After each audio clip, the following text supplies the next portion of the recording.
Um dos temas mais polêmicos de todo o contexto no meio religioso é a questão do divórcio e do segundo casamento. As opiniões são divididas. Alguns grupos cristãos afirmam que divorciados não podem casar-se em hipótese alguma, mesmo que tenham sido traídos. Outros abrem a exceção para um segundo casamento caso haja infidelidade de um dos cônjuges. Outros afirmam que podem se casar liberalmente. E o polêmico pastor Silas Malafaia pegou o ar essa semana e disse em alto bom som: pensa num pastorzinho que gosta de estuar e de gritar. Ele às vezes parece que vai descer do púlpito, pular do altar e avançar no pescoço dos membros da igreja. Malafaia disse gritando: membros da igreja dele que se divorciarem a não ser por motivo de infidelidade e se casar novamente, serão excluídos do rol de membros da ADVEC. Apesar de eu não ser fã do Silas Malafaia, tem algumas coisas a ponderar nesse posicionamento a respeito do divórcio. Porque virou bagunça, o povo das igrejas aí afora, até pastores divorciando e casando de forma inescrupulosa. Silas Malafaia está certo ou errado nessa questão do divórcio? Em que circunstâncias é pecado? Fica você solteiro ou solteira, enrolado ou enrolada, namorando, casado ou casada, viúvo ou viúva, divorciado ou divorciada? Fica aí, volto logo após a vinheta.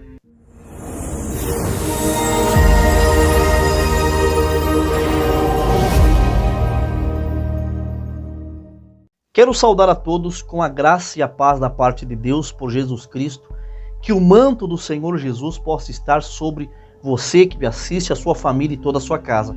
Com gratidão eu agradeço a todos vocês que fazem esse canal crescer, mesmo com as limitações que o YouTube está impondo a determinados tipos de conteúdo, principalmente os conteúdos que combatem o sistema dominante e predominante no mundo. E vocês têm comentado nos vídeos, têm dado like, compartilhado com outras pessoas. E eu rogo a vocês, eu peço com todo carinho, que vocês continuem deixando o like, o joinha, é de graça, não te custa nada. Inscreva-se aqui no canal, ative o sininho das notificações, para que você não perca nenhum vídeo postado aqui no meu canal. Eu tenho a minha opinião e a minha posição bíblica em relação ao divórcio. Porém, eu acho que o casamento, ainda mais no meio cristão, é algo sério. Porque eu repito novamente o que eu falei ontem. Nós cristãos fomos chamados para brilhar e não para trazer escândalos ao evangelho, que é o que está acontecendo no meio do círculo religioso. Muitos casamentos mal feitos, falta de assistência aos casais nas igrejas, casamentos de décadas se destituindo, jovens casando, interpretando errado o texto de Paulo que diz que se não aguentarem a carne e não conseguem se controlar, se casem, porque é melhor casar do que se abrasar, ou melhor casar do que arder de paixão ou desejo. Aí muitos jovens cristãos casam pro ripa na chulipa, e dentro desse contexto de casar para não se abrasar, eu vou falar aqui de uma forma mais aberta, casar porque não aguenta mais de tesão, sem haver um sentimento genuíno, uma cumplicidade, um afeto que não seja por uns dias, semanas ou meses, mas que seja por anos, até que a morte os separe. Esse é o contexto do casamento verdadeiro. Mas não é isso que está acontecendo. Os casamentos estão indo de mal a pior, principalmente no seio evangélico.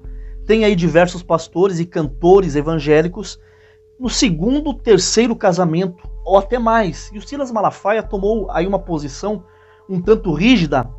Mesmo não sendo eu simpatizante dele, eu consegui perceber o que na verdade ele está tentando segurar é a onda de divórcios que deve estar acontecendo em suas igrejas. Eu vou colocar aqui um trecho do que o Silas Malafaia disse a respeito do divórcio. Presta bem atenção.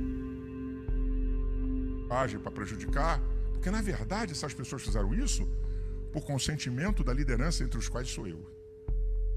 Mas a partir de agora, dessa mensagem, eu estou trazendo um novo paradigma para essa igreja que eu sou pastor. Não tem nada a ver com as outras igrejas.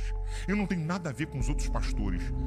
Eu quero declarar que a partir de hoje, nessa igreja, se um casal de crentes se divorciar, porque não houve, por causa, porque não gostou da cara dela, porque está brigando, porque sei lá o quê, e não for, e se casar de novo, porque pode se divorciar, não vou divorciar, vou ficar aqui sozinho, porque é difícil. Agora, o cara que casou, depois vai dizer que vai, eu não vou me divorciar, pastor, ela é crente, não tô afim, não dá mais, vamos divorciar, vou ficar quietinho. Ok, você vai se divorciar, é isso que você quer, não tem perdão? Então você vai ficar sem casar.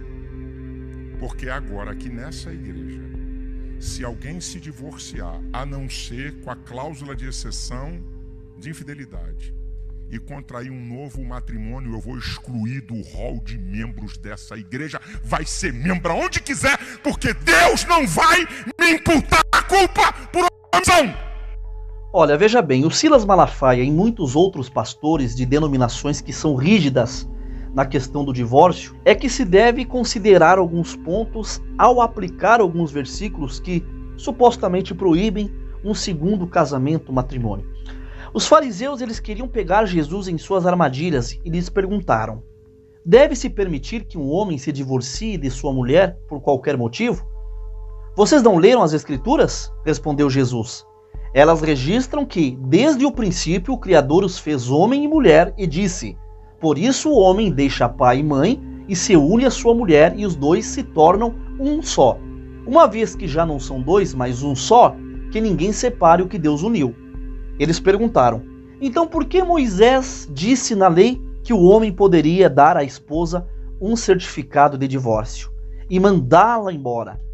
Jesus respondeu: Moisés permitiu o divórcio apenas como concessão, pois o coração de vocês é duro. Mas não era esse o propósito original. E eu lhes digo o seguinte: quem se divorciar da sua esposa, e que só poderá fazer em caso de imoralidade, e se casar com outra, comete adultério. Os discípulos de Jesus disseram: se essa é a condição do homem em relação à sua mulher, é melhor não casar. Nem todos têm como aceitar esse ensino, disse Jesus. Só aqueles que recebem a ajuda de Deus, Mateus 19, 3 ao 11. Então veja que Jesus diz que o homem que se divorciar da sua mulher por motivo banal, por causa fútil, que não seja por infidelidade e imoralidade sexual, porque nesse caso de traição é permitido o divórcio, o Senhor Jesus permitiu, dá a entender que o homem ou a mulher pode divorciar e casar-se novamente se houver traição. Agora, se divorciar-se por coisas insignificantes, por motivos desnecessários, volúveis, e se casar novamente, comete o adultério. Aí entra a questão do apóstolo Paulo, que ensina que o segundo casamento era permitido caso o cônjuge morresse. E veja que o apóstolo Paulo sempre se referia às mulheres nesses casos, de casamento, não aos homens, porque a cultura da época cobrava mais das mulheres. Veja, agora, irmãos, vocês que conhecem a lei, não sabem que ela se aplica apenas enquanto a pessoa vive? Por exemplo, quando uma mulher se casa, a lei a une a seu marido enquanto ele estiver vivo. No entanto, se ele morrer, as leis do casamento já não se aplicarão à mulher. Portanto, enquanto o marido estiver vivo, se ela se casar com outro homem, cometerá adultério. Mas se o marido morrer, ela ficará livre dessa lei e não comete adultério ao se casar novamente. Assim, meus irmãos, vocês morreram para o poder da lei, quando morreram com Cristo, e agora estão unidos com aquele que foi ressuscitado dos mortos. Como resultado, podemos produzir uma colheita de boas obras para Deus. Quando éramos controlados pela natureza humana, desejos pecaminosos atuavam dentro de nós, a lei despertava esses desejos maus, que produziam uma colheita de obras pecaminosas, cujo resultado era a morte. Romanos, capítulo 7, verso 1 ao 5. O apóstolo Paulo, ele estava usando um artigo da lei de Moisés para ilustrar o casamento dos judeus com a lei judaica, no caso a lei de Moisés, e da sua dissolução desse relacionamento da lei com a morte de Cristo na cruz e esse novo matrimônio com a graça, dessa nova união com Cristo. Paulo só estava repetindo uma das pautas da lei mosaica como ilustração acerca da graça de Cristo, que seria um segundo casamento de Deus com os homens. A lei dizia que a mulher estaria livre do marido caso ele morresse. E, portanto, se ela se casasse estando o cônjuge vivo, isso seria um adultério. Somente o viúvo ou a viúva poderia casar-se novamente. Isso o apóstolo Paulo estava falando a respeito da aliança que tínhamos com o mundo. E que esta aliança ela foi desfeita quando nós morremos para o mundo e nascemos para Deus. Mas Paulo também afirma no versículo 6 que nós fomos libertos da lei, já não estamos presos ao seu poder. Nós podemos servir a Deus, mas não da maneira antiga. Isso inclui qualquer lei que obrigue a pessoa a viver em um relacionamento infeliz. Agora vamos refletir em uma coisa.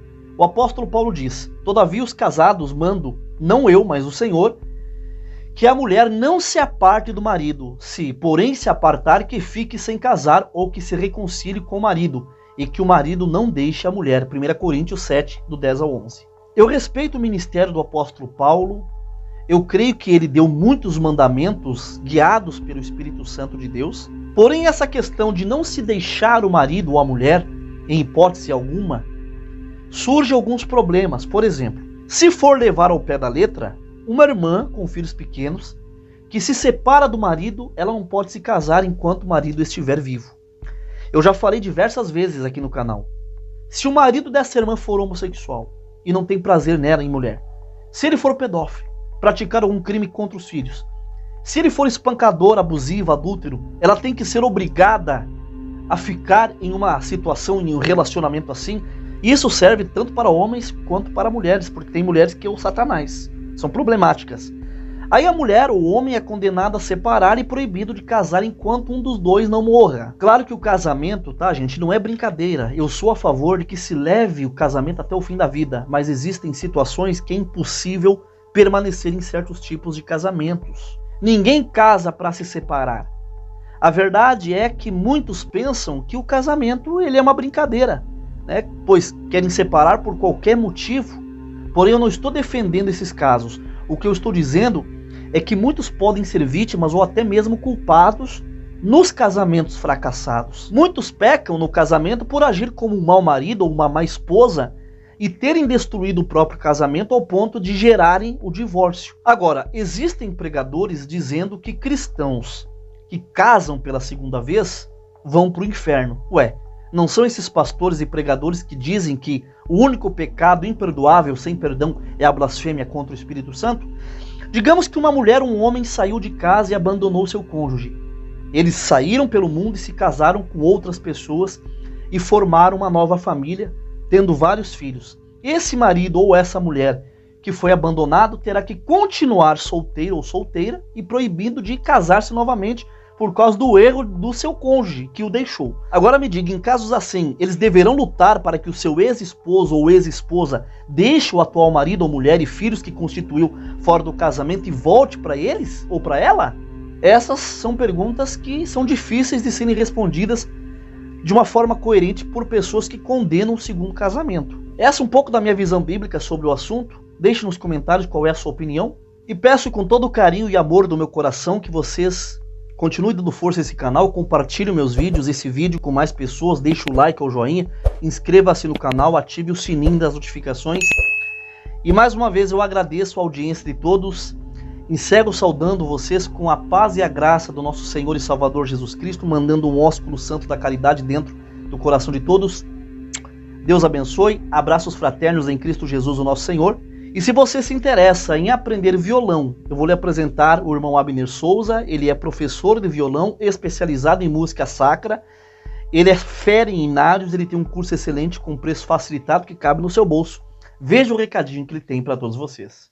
Mas Deus, você tem desejo de aprender a tocar violão, tirar o violão da capa, poder tocar com seus amigos, com seus familiares dentro das visitas, sem medo ou qualquer timidez? Se a sua resposta foi sim para qualquer uma dessas perguntas, muito prazer. Meu nome é Abner, sou professor de violão e hoje eu vivo atualmente em Barcelona ensinando violão para hinos digitalmente. Hoje nós somos mais de 24 mil alunos em nossas redes sociais e mais de 650 alunos em 17 países em nossos treinamentos completos. Vai te levar do zero absoluto até a total liberdade de toque dentro do violão. Os alunos, eles aprendem por um método completo, podendo acessar 24 horas por dia a nossa plataforma profissional e aprendendo 10 vezes mais rápido que uma escola tradicional. Você quer ter resultados? Então entre em contato comigo que eu vou te mostrar algumas provas do que eu tô falando. Deus abençoe e fique com Deus.